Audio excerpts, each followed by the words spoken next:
بھائیو صلاۃ التسبیح اہل سنت کی بڑی بڑی 4 کتب کے اندر صحیح سند کے ساتھ موجود ہے۔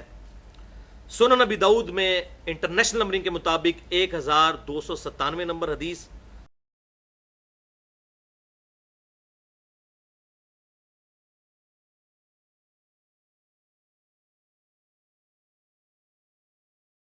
جامعہ ترمذی میں 481 نمبر حدیث،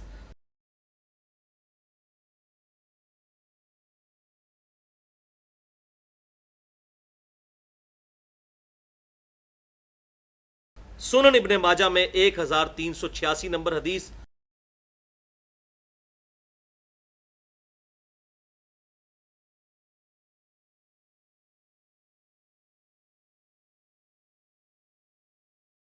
اور المستدرک للحاکم میں صحیح سند کے ساتھ 1192 نمبر حدیث۔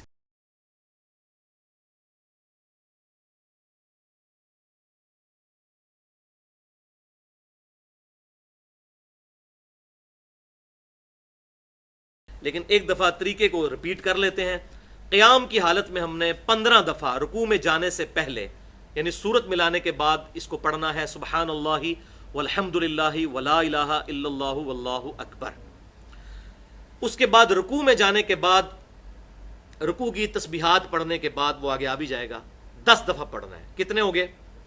25۔ پھر رکوع سے سر اٹھا کر ربنا لک الحمد کہہ کر 10 دفعہ، 35۔ پھر سجدے میں سبحان ربی الاعلیٰ کے بعد 10 دفعہ، 45۔ پھر 2 سجدوں کے درمیان ربی اغفر لی پڑھنے کے بعد 10 دفعہ، 55۔ پھر دوسرے سجدے میں سبحان ربی الاعلیٰ کے بعد 10 دفعہ، 65۔ پھر دوسرے سجدے سے سر اٹھا کر پھر بیٹھ جاتے ہیں جلسہ اس طرح جس کا بخاری میں حکم ہے 6251 نمبر حدیث میں۔ تو یہ ہو جائیں گے پھر 75 مرتبہ، جب ادھر بھی 10 دفعہ پڑھ لیں گے تو ایک رکعت میں 75 مرتبہ اور 4 رکعتوں میں 300 مرتبہ ہو جائیں گے۔ عبداللہ ابن مبارک رحمۃ اللہ علیہ سے جامعہ ترمذی میں 481 نمبر حدیث میں ہی صلاۃ التسبیح کا ایک اور طریقہ بھی ثابت ہے۔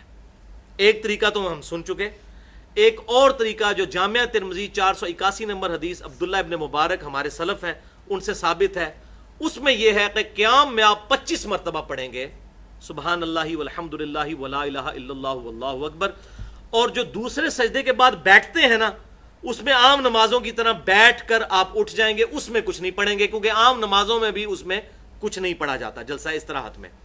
تو 25 دفعہ کیسے کہ عبداللہ ابن مبارک نے پھر وہ بتایا جامعہ ترمذی 481 نمبر کہ سبحانک اللہم و بحمدک و تبارک اسمک و تعالی جدک و لا الہ غیرک پڑھنے کے بعد 15 دفعہ پڑھو سبحان اللہ والحمد للہ ولا الہ الا اللہ واللہ اکبر، اور پھر سورۃ الفاتحہ پڑھو اعوذ باللہ بسم اللہ پڑھنے کے بعد، پھر سورت ملاؤ اور رکوع میں جانے سے پہلے 10 دفعہ پڑھ لو۔ یہ فرق ہے اس طریقے اور اس طریقے میں، کیونکہ یہ بھی ہمارے سلف سے ثابت ہے، یہ بھی جائز ہے، لیکن افضل وہی ہے جو آپ صلی اللہ علیہ وسلم کی مرفوع حدیث میں پہلے بیان کر چکا۔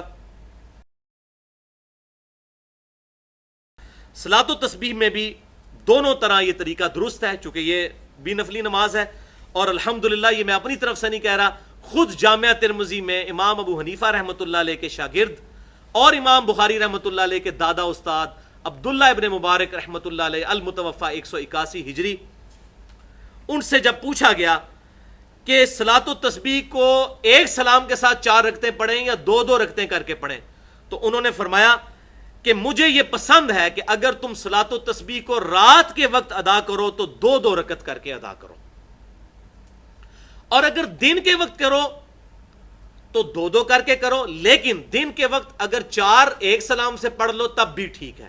دن کو بھی انہوں نے کہا کہ 2 کر کے ہی پڑھو، لیکن اکٹھی پڑھ سکتے ہیں جیسے ظہر کی یا عصر کی پہلے والی، یہ سیدنا عبداللہ بن عمر رضی اللہ تعالیٰ عنہما سے ایک سلام سے ثابت ہے۔ لہٰذا دن ہو یا رات صلاۃ التسبیح 2 کر کے پڑھنا ہی افضل ہے، اور اس کا بڑا فائدہ ہے، بندے کو تھوڑا سا ریسٹ مل جاتا ہے اور نماز میں خشوع و خضوع رہتا ہے۔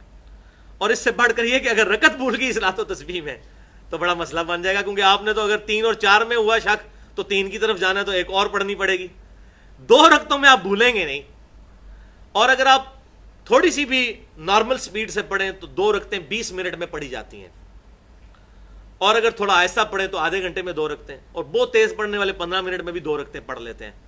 تو 2 رکعت کر کے اگر پڑھیں تو یہ زیادہ بہتر ہے. اس میں آسانی ہے اور اس میں آپ رکعتیں بھی نہیں بھولیں گے اور خوشی خضو بھی رہے گا. بیچ میں آپ ریسٹ بھی کر سکتے ہیں، پانی بھی پی سکتے ہیں. 4 رکعتیں آپ نے پوری کرنی ہیں 2 کر کے. صلاۃ التسبیح میں جو یہ کلمات ہیں سبحان اللہ والحمد للہ ولا الہ الا اللہ واللہ اکبر، یہ تسبیحات کے بعد پڑھنے ہیں یا پہلے جو رکوع اور سجدے کی ہیں؟ اس کے بارے میں حدیث میں الفاظ کوئی نہیں موجود، لیکن جامعہ ترمذی میں وہی عبداللہ بن مبارک کی 481 نمبر جو حدیث ہے، جب عبداللہ ابن مبارک سے پوچھا گیا کہ یہ حدیث میں ہے کہ رکوع میں بھی 10 دفعہ، سجدوں میں بھی 10 دفعہ، تو یہ کب پڑھنی ہے؟ تو انہوں نے کہا کہ سبحان ربی العظیم، سبحان ربی الاعلیٰ پڑھنے کے بعد 10 دفعہ پڑھنی ہے. لہٰذا یہ ساری تسبیحات جو اوریجنل نماز کے اندر پڑھا جاتا ہے اس کو پڑھنے کے بعد، لہٰذا دوسرے رکعت کے اندر، دوسری رکعت میں جو ہم تشہد پڑھتے ہیں، تشہد اور درود شریف اور دعا پڑھنے کے بعد اس کو 10 دفعہ ہم پڑھیں گے. تو اوریجنل نماز اپنی جگہ رہے گی، اس کے پڑھنے کے بعد یہ 10 مرتبہ پڑھی جائیں گی. کہ اگر کسی رکن میں 10 مرتبہ یہ تسبیحات پڑھنا بھول گئے، مثلا آپ رکوع میں سبحان ربی العظیم 3 دفعہ پڑھ کے فوراً سمی اللہ لمن حمیدہ میں کھڑے ہو گئے، ربنا لک الحمد، اب یاد آیا یار 10 دفعہ پڑھنا تھا، تو آپ پھر اب ربنا لک الحمد کہہ کے 20 دفعہ اس کو پڑھ لیں تاکہ وہ گنتی پوری ہو جائے 75 مرتبہ کی. تو ایک رکن میں اگر 10 دفعہ چھوٹ جائے تو اگلے رکن میں 20 دفعہ پڑھ لیں تاکہ وہ گنتی ساتھ ساتھ ایک رکعت کی جو گنتی ہے وہ 75 مرتبہ پوری ہوتی جائے. کیا صلاۃ و تسبیح جماعت کے ساتھ پڑھی جا سکتی ہے یا نہیں؟